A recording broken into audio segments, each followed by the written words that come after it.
Ciao a tutti. Il narcisista crolla quando non ha più nessun asso nella manica, nel momento in cui comprende che dinanzi ha una persona che non cade più nei suoi inganni, quando la vittima chiude prima che lo faccia lui e va avanti con la propria vita.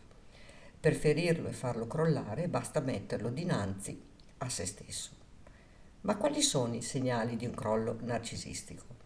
Quando la sofferenza e il fallimento prevalgono nella vita di un individuo con personalità narcisistica, questo può avere comportamenti violenti e vendicativi. Dopo aver tolto la maschera narcisistica al mio compagno con il sistema della contromanipolazione, che ne parlo nel video dedicato, ho assistito al suo collasso narcisistico e devo dire che ne sono rimasta duramente scioccata. Ora mi stava dimostrando chi era realmente, ovvero una persona di una cattiveria inaudita e distrutta interiormente. Mi sono chiesta più volte come ho fatto ad amare una bestia del genere. Passava da una profonda depressione a esplosioni di intensa ira, completamente incapace di controllare le proprie emozioni. Vi faccio alcuni esempi. Espressioni verbali di collera, offese di vario tipo, discorsi senza senso, tecniche di manipolazione come il ghosting, scoppi di rabbia incontrollabili, di dolore e di inquietudine. In poche parole il suo mondo fasullo si era frantumato. Da tutto questo si potevano percepire le sue fragilità, le sue paure, il suo cinismo, la sua cattiveria, il suo sadismo, il suo essere solo un bambino nel corpo di un uomo e la sua vigliaccheria. Insomma, mi resi conto di aver vissuto assieme al nulla e nello stesso tempo con un mostro, con una persona sempre pronta a umiliare e a ingannare chi le dimostra amore o affetto. Alcuni psichiatri paragonano e classificano gli individui con personalità narcisistica, i demoni sulla Terra.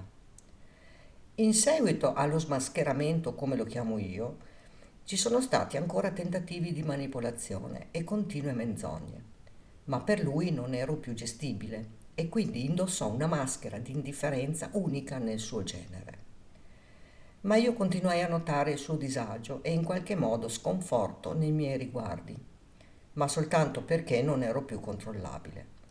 Questo mi bastò per riprendere in mano la mia vita e iniziare a volermi bene per davvero. Da precisare che la cosa peggiore che si possa fare ad un narcisista è quella di rifiorire, risvegliarsi da quell'incubo che loro stessi ci hanno fatto vivere. Ma quale destino li accoglie? Il narcisismo patologico viene collegato ad un decadimento della qualità della vita a seconda della gravità. Negli aspetti più leggeri magari no, o comunque non in maniera significativa. Ma per i soggetti maggiormente disturbati il destino non è di certo tra i migliori, poiché si ritroveranno a fare i conti con il vuoto e la disperazione, in quanto il loro disturbo li rende persone insensibili ad ogni evoluzione interiore. Il narcisista, con il trascorrere del tempo, avrà sempre meno vittime sulle quali fare rifornimento. Dovrà fare i conti con il suo vuoto, con la sua sofferenza e con tutti i suoi demoni interiori. Si può dire che chi fa del male è giusto che paghi. Se questo video ti è piaciuto, puoi condividerlo e lasciare un like. Se hai delle esperienze simili o delle storie, le puoi scrivere qui sotto nei commenti. Se vuoi continuare a seguirmi, iscriviti al mio canale e attiva la campanella così potrai ricevere la notifica dei nuovi video.